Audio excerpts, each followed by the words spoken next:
This trial was conducted to determine the standardized total tract digestible phosphorus requirement of 11 to 25 kilogram pigs. Since 2012, the NRC started to report their recommendations for phosphorus on a digestible basis instead of an available basis. However, they were still using levels obtained from an equation model rather than empirical studies.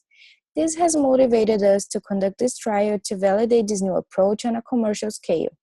With that, this experiment aimed to determine the effects of digestible phosphorus on growth performance and economics of nursery pigs housed in a commercial environment.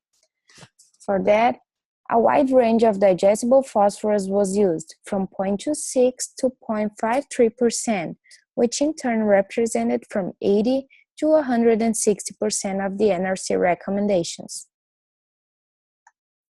A total of 1,080 pigs with an initial body weight of 11.4 kilograms were used in a 21-day growth trial.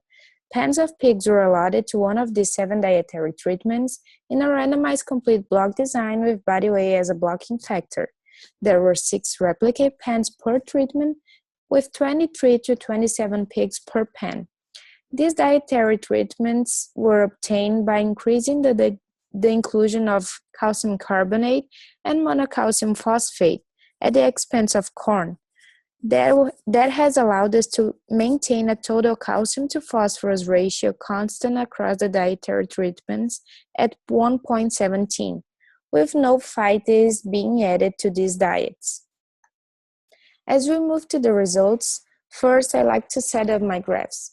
So on the x-axis, we will have the dietary treatments from 0.26 to 0.53% digestible phosphorus, and on the y-axis, we will have the different response criteria, which in this case is the average daily gain. As the digestible phosphorus level increased in the diet, average daily gain increases in a linear manner all the way up to the highest treatment. Similarly, average daily feed intake increases linearly as the digestible phosphorus inclusion increases. For feed efficiency, there was also a linear response as the inclusion of digestible phosphorus increases. However, there was a marginally significant quadratic response with the greatest improvement as the digestible phosphorus increased from 0.26 to 0.33%.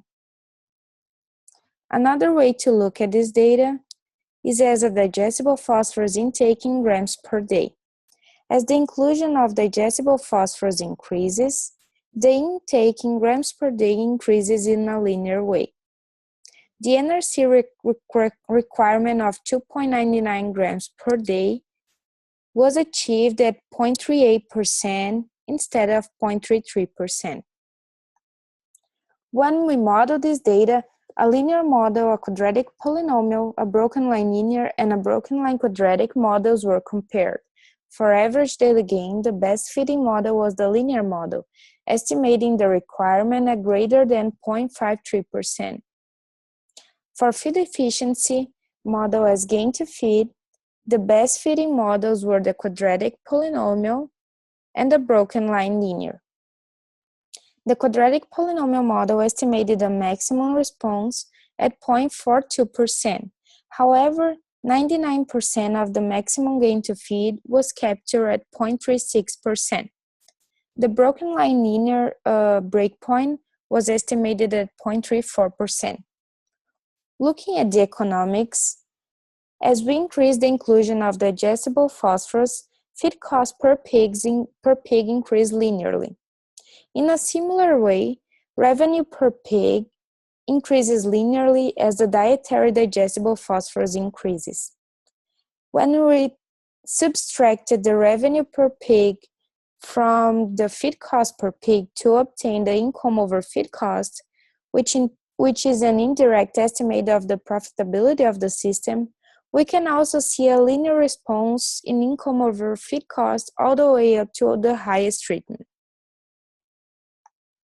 In conclusion, the estimated digestible phosphorus digestible phosphorus requirement of 11 to 25 kilogram nursery pigs reared in a commercial environment ranged from 0.34 to at least 0.53% depending on the response criteria and the statistical model.